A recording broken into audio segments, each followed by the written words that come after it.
The iron wheels of the locomotive shrieked in protest as the train ground to a halt, the sound echoing like a dying beast across the frozen expanse of the Wyoming Territory. It was Christmas Eve, though the festive spirit seemed to have died long before reaching the desolate platform of Cold Creek Station. The sky was a bruising shade of charcoal, heavy with unshed snow, and the biting wind whipped through the wooden slats of the station, carrying with it the scent of pine and impending storms.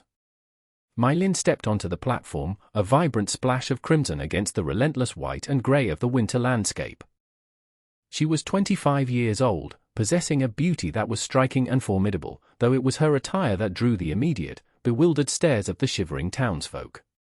She wore a traditional cheongsam of fine silk, embroidered with gold phoenixes that seemed to shimmer even in the dull light. It was a garment of celebration, of a wedding, entirely unsuited for the brutal temperature of the frontier. Yet, she stood tall, her posture rigid, clutching a battered leather suitcase with hands that were already turning blue from the cold. In her heart, a fragile hope flickered, desperate and warm, fighting against the chill. She had traveled thousands of miles, crossing oceans and continents, driven by a contract and a promise. A husband was supposed to be waiting for her. A home. A life where she did not have to scrape for every meal. But as her dark, almond-shaped eye scanned the crowd, the man who stepped forward to meet her brought no warmth to the freezing afternoon. Julian Thorne was a merchant of some repute in Cold Creek, a man known for his vanity and his ledger-book heart. He approached Mylin, his eye sweeping over her not with the affection of a groom, but with the critical, cold calculation of a man inspecting livestock. He noted the broadness of her shoulders, the solid, capable strength in her arms that the silk dress could not hide, and her height, which rivaled his own. Julian let out a bitter, incredulous laugh, his breath pluming in the icy air. The sound cut through the murmur of the crowd like a whip crack. "I paid for a delicate flower," he announced, his voice loud enough to ensure the gathered onlookers could hear his disdain. "I sent for a refined lady to grace my parlor. Instead, they send me a draft horse." He circled her, his lip curling in disgust. "Look at her. Built like a laborer. Hands rough enough to plough a field. No one could ever call that a wife. You are not what I ordered, and I will not have a masculine giantess in my home on Christmas." His words tore through Mylin's dreams with the violence of a knife. She understood English well enough to feel every barb. The townsfolk, bored and cruel in the stagnation of winter, began to murmur. Some laughed, the sound sharp and jarring. A child, bundled in furs, pointed a gloved finger and shouted, "Look at the giant in the red dress." Mylin stood frozen, not just from the sub-zero temperature, but from the paralyzing weight of humiliation. Her hands trembled violently as they clenched the handle of her suitcase, her knuckles white. Tears welled in her eyes, hot and stinging, threatening to freeze on her cheeks, but she forced herself to lift her chin. She came from a lineage of survivors, and she would not give these strangers the satisfaction of seeing her break. Julian turned his back on her, adjusting his expensive fur collar. "Send her back, or let her freeze." "She is no concern of mine," he spat, walking away and leaving Mylin slumped on the frosted wooden bench at the station. The crowd dispersed slowly, their entertainment over, leaving her surrounded by mocking laughter and the indifferent silence of the falling snow. She curled into herself, the red silk offering no protection against the wind that howled like a mournful ghost. She was abandoned in a drift, a woman cast out by the entire world on the supposed holiest night of the year. The late afternoon sun dipped below the horizon, casting long, bruised shadows across the snow, and Mylin sat in silence, her broad shoulders trembling now and then. The world seemed to shrink into a dusty, frozen corner of that wooden platform. Amidst the departing crowd, one man had stood quietly watching. Thomas Halloway, known to the few who spoke to him as Bear, was a middle-aged rancher who wore his solitude like a second skin. He was clad in a weathered buffalo hide coat, his face obscured by a brimmed hat and a scarf, but his eyes, piercing blue and calm, took in everything. He lived alone on a patch of rugged land nestled against the foothills, a place most deemed too harsh for survival. He had lost his wife and daughter to a fever 10 years prior, and since that dark winter, he had retreated from humanity. Thomas was not a man to meddle. He believed in minding his own business as a rule of survival. But something about the sight of the abandoned Chinese woman, shivering in her wedding dress, her proud eyes trying to mask a crushing shame, kept his boots rooted to the floorboards. It gnawed at a part of him he thought had died years ago. It was Christmas Eve, and leaving a dog out in this weather would be a sin, leaving a human being was a damnation. Without saying a word to the jeering stragglers, Thomas stepped forward. The heavy thud of his boots on the wood drew silence. Everyone recognized the rancher. He was a man of few words, respected for his terrifying aim and the quiet, dangerous resolve that radiated from him. He stopped in front of Mai Lin. She looked up, her tear-filled black eyes sharp with suspicion, like a cornered mountain cat ready to strike. She expected more mockery. She expected to be told to move along, to die somewhere out of sight. Thomas offered no platitudes. He did not smile. His voice was gravelly, unused to long sentences, low and rumbling like distant thunder. "Get up." Mai Lin froze. A storm of questions surged through her mind. Was this man trying to take advantage of her? Was this another trap? But when she met Thomas's gaze, she saw only the stillness of a frozen lake. No mockery. No pity. Just a factual assessment of the situation. "You stay here, you die tonight," he added, his words puffing white in the air. "Come with me." He bent down, and with one hand, he lifted her heavy suitcase as if it contained nothing but feathers. He didn't wait for an answer, he simply turned and began to walk toward the hitching posts. Slow but certain. After a few heartbeats of hesitation, Mai Lin rose. Her legs were stiff, her feet numb in her thin shoes, but she followed. She had nowhere else to go. The road out of town was already being erased by fresh snowfall, and the wind lashed ice across their faces. Thomas mounted his massive black draft horse, then extended a hand down to her. It was a calloused, rough hand, but it held steady. She took it, and he swung her up behind him with surprising gentleness. They rode in silence. The only sounds were the crunch of hooves on crusty snow and the howling wind. Mai Lin shivered uncontrollably, her teeth chattering. Without a word, Thomas unbuttoned his heavy buffalo coat and pulled the edges back, gesturing for her to tuck her hands inside the warmth of the fur, against the wool of his shirt. It was an intimate act born of survival. She pressed her face against the rough hide of his coat, smelling tobacco, wood smoke, and horse. By the time darkness fell completely, they reached a small ranch house nestled deep in a valley protected by towering pines. The cabin was humble, built of thick logs, with smoke curling invitingly from the stone chimney. The barn was quiet, the fences buried in drifts.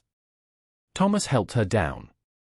Her legs gave way, numb from the cold, and he caught her, steadying her upright. Inside, he commanded gently. He opened the heavy oak door, revealing a room bathed in the golden glow of a roaring fire. "There is room for you here. It is Christmas Eve. No one should be alone tonight. If you want to leave, do it when the storm breaks. But if you stay, you live like a human being." Mai Lin paused at the threshold. Inside her, doubt and hope collided fiercely. She stepped into the warmth, the heat hitting her frozen skin like a physical blow.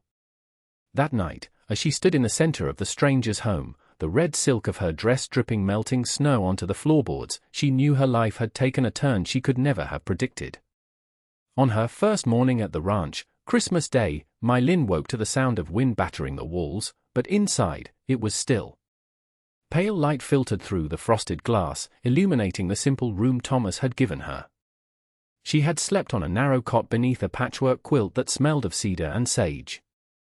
For the first time in months, her sleep had not been haunted by the fear of the unknown. She found a set of clothes folded on a chair, flannel shirts and heavy wool trousers. They were far too big, belonging to Thomas, but they were warm. She shed the cheongsam, folding the red silk carefully and placing it in her suitcase. It was a relic of a life that had rejected her. She pulled on the trousers, cinching them with a piece of rope, and rolled up the sleeves of the flannel shirt. In the kitchen, Thomas had been up for hours.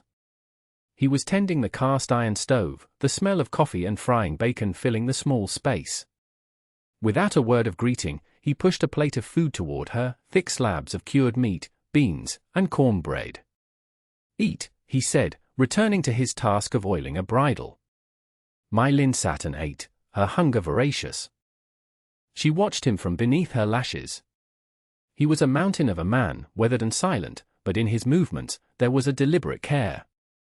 He treated his tools, his home, and even her, with a quiet respect. The day passed slowly. The storm raged outside, trapping them in a cocoon of snow. Thomas braved the cold to tend to the horses, and without being asked, Mai Lin found a broom. She swept the floor, scrubbed the cast-iron pans, and organized the cluttered pantry. Her hands were rough, yes, as Julian had mocked, but they were capable. Every motion was filled with determination, a quiet plea to prove she was not useless, that she was not a burden. By afternoon, Thomas returned, shaking snow from his coat like a great bear. He saw the clean floor, the organized shelves, and the pot of tea Mai Lin had brewed using herbs she found in the cupboards. He paused, his blue eyes softening imperceptibly. "You didn't have to do that," he rumbled. "I work," Mai Lin said, her voice steady though her accent was thick. "I earn my keep." Thomas nodded once. "Fair enough." That evening, Christmas night, they sat across from each other at the small wooden table. The storm howled outside, burying the world in white, but inside, the fire cracked. Thomas produced a small bottle of whiskey and poured 2 glasses. "For Christmas," he said, sliding one toward her. Mai Lin took the glass. "For Christmas," she echoed. The silence between them was heavy, but not oppressive. It was the silence of 2 people who had been hollowed out by life and were slowly learning to be full again. At last, Mai Lin spoke, her voice quiet. "Why? Why you bring me here?" "The other man." He said, "I am ugly." "Like a man." Thomas looked up, his steel blue eyes locking onto hers in the dim light. "He was a fool," Thomas said, his voice dropping an octave. "He saw a worker. I saw a woman left in the cold. You ain't ugly, Mai Lin. And you ain't a man. You're a survivor. That's worth more than any refined lady in this territory." The answer stunned her. After years of struggling, of being seen as a commodity or an anomaly, no one had spoken to her with such simple, unadorned truth. That night, a strange sense of hope welled up inside her. She thought of a dream long buried, a home. A man strong enough to stand beside her, not in front of her or above her. Weeks turned into a month. The winter of Wyoming was harsh and unforgiving. The snow piled high against the eaves, turning the ranch into an island in a white sea. But within the cabin, a rhythm developed. Mai Lin proved to be more than just a guest. She possessed a strength that Thomas had not expected. When the heavy drifts threatened to collapse the barn roof, she climbed up beside him, shovel in hand, clearing the snow with a stamina that matched his own. When a calf was born in the freezing pre-dawn hours, her smaller hands were the ones that pulled the creature to safety and rubbed warmth into its shivering body. Thomas taught her to shoot the Winchester rifle he kept by the door, and she learned with a terrifying speed, her eyes sharp and steady. In turn, she cooked meals that brought flavor back into his bland existence, using spices she had carried in her suitcase. They worked as partners. No need for many words, just shared glances and movements that fit like clockwork. One evening, Thomas noticed Mai Lin shivering near the drafty window. The next day, he returned from town with a heavy wool coat, tailored for a woman, and a pair of sturdy, lined boots. He left them on her bed without a word. When she put them on and walked out to help him chop wood, the look she gave him, fierce, proud, and tender, warmed him more than the fire ever could. However, rumors spread fast in the territory, even in the dead of winter, that a giant Chinese woman had been taken in by the hermit Thomas Halloway. In the smoky, dim corners of the saloon in Cold Creek, Julian Thorne seethed. His rejection of her had been a public spectacle, but her survival, and worse, her apparent stability with another man, felt like an insult to his pride. "He picked up your trash," Julian, a drunkard, had laughed one night. "Seems the hermit has a use for her after all." Julian ground his teeth, publicly humiliated by the narrative turning against him. He could not stand the thought of Mai Lin, the woman he deemed unworthy, finding peace. He hired a man named Blackwood, a brute with a face carved in scars and a reputation for violence that stretched across the border. "I want them gone," Julian hissed, sliding a bag of coins across the table. "Burn them out. Teach them that they don't belong." The attack came on a night when the moon was hidden behind a veil of clouds. The wind whistled through the wooden fence, soft as a whisper in the dark. Thomas stood on the porch, his dog growling low in its throat, hackles raised. Thomas knew that growl. It was the sound of danger. Inside, Mai Lin was mending a shirt by the fire. She froze, her instincts flaring. She saw Thomas grip the Winchester. "Put out the light," Thomas ordered, his voice tight. Mai Lin didn't hesitate. She blew out the oil lamp, plunging the room into shadows illuminated only by the dying embers of the hearth. "They are here," Thomas whispered. A gunshot shattered the silence, the bullet tearing through the wood of the door frame inches from Thomas's head. He returned fire instantly, the boom of the Winchester deafening in the small valley. "Give her up, Holloway!" Blackwood's voice roared from the darkness, sounding wild and feral. "Send out the girl, and we might let you live. She goes nowhere." Thomas roared back, racking the lever of his rifle. More gunfire erupted. Bullets smashed through the windows, sending glass flying like diamonds in the dark. Mai Lin crawled across the floor, ignoring the shards cutting her palms, and grabbed the shotgun Thomas kept by the stove. She wasn't the trembling girl at the station anymore. She was the woman who had survived the ocean, the rejection, and the winter. "Watch the back!" Thomas yelled. Mai Lin spun around just as the back door splintered inward. A man lunged through, a torch in his hand, flames licking at the dry timber of the walls. It was one of Blackwood's hired guns. Mai Lin didn't scream. She rose, a towering shadow in the gloom, and swung the stock of the shotgun with all the force of her broad shoulders. It connected with the intruder's jaw with a sickening crunch. He dropped the torch and collapsed.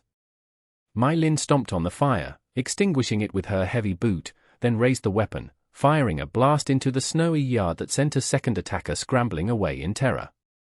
"Nice shot!"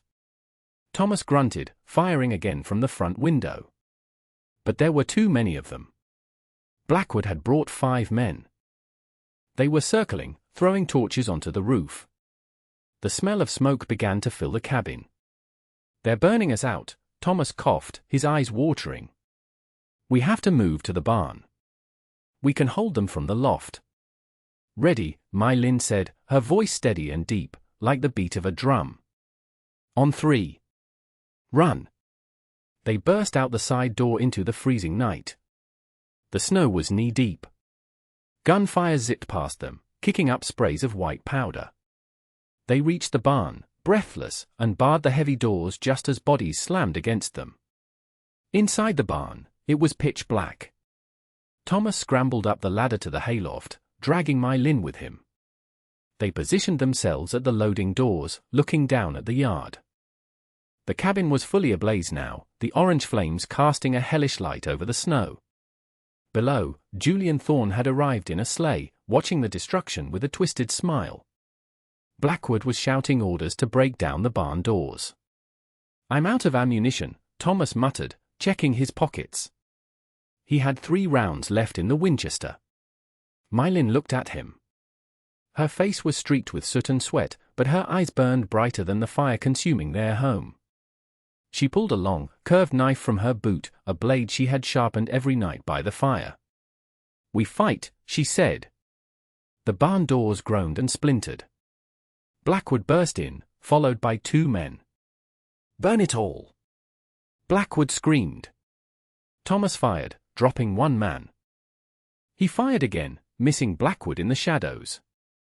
Click! Empty! Blackwood charged the ladder, an axe in his hand. Thomas swung the rifle like a club, but Blackwood was fast, catching Thomas in the ribs with the handle of the axe, sending him sprawling into the hay. Thomas gasped, pain blinding him. Blackwood raised the axe for the killing blow. But he never brought it down. A blur of movement descended from the rafters.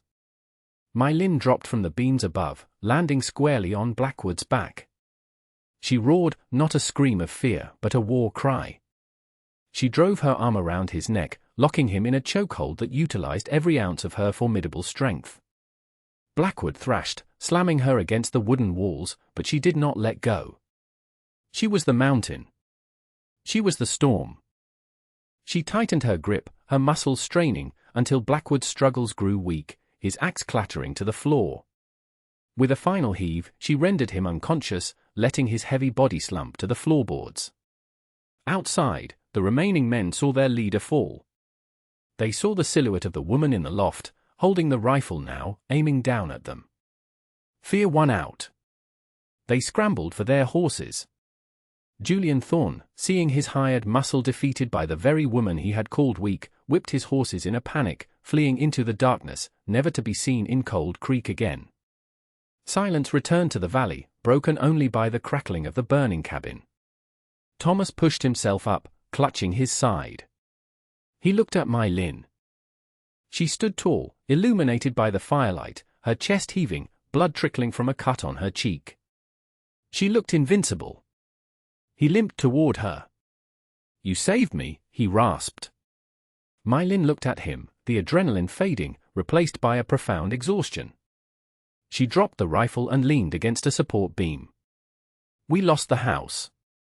Thomas looked out at the burning logs. "It was just wood," he said softly. He turned to her and reached out, taking her soot-stained hand in his. "The home is right here." They spent the rest of the winter living in the barn, keeping warm with the heat of the animals and their own resilience. They rebuilt the cabin when the thaw came, log by heavy log, working side by side. Spring arrived in a burst of wildflowers, painting the valley in purple and gold. The air grew sweet with the scent of pine sap and melting snow. The scars on the land began to heal, covered by fresh green grass. One evening, as the sun set in a blaze of orange and pink, My Lin sat on the newly constructed porch of their cabin. She wore a simple cotton dress now, her hair tied back, her face glowing with health and peace. Thomas walked up from the pasture, wiping sweat from his brow. He stopped when he saw her. She was resting a hand gently on her stomach. He mounted the steps and sat beside her, the wood creaking familiarly. He didn't speak, he simply wrapped a large, protective arm around her shoulders. It was not a gesture of impulse. It was a life's decision. "The doctor says it will be winter when the baby comes," My Lin said softly, leaning her head on his shoulder. Thomas smiled, a rare, genuine expression that crinkled the corners of his eyes. "A Christmas baby," he mused. "Hopefully, this one won't have to fight off bandits in the snow." My Lin laughed, a rich, deep sound that echoed across the prairie. "If they do," she said, covering his hand with hers, "they will have their father's aim and their mother's strength." The townsfolk still gossiped when they went into town. They still stared at the large Chinese woman and the scarred rancher. But Thomas paid them no mind. He walked with her through the market, held her hand in the middle of the street. The way he stood beside her quieted every mocking laugh. They no longer saw the woman who was too large or the man who was too cold. They saw a husband and wife, forged in the fire of a winter siege, unbreakable. In the harsh land of the West, no one chooses where they are born, but they can choose who they live with. A home, even built from charred timber and located in the wildest snows, stands stronger than any fortress when it is held together by love and trust. On that final night of spring, beneath the vast, starlit sky, Thomas and My Lin watched the moon rise. They were no longer lone survivors cast adrift in the cold. They were a family. And in the silence of the valley, they found the greatest treasure a person can have: peace.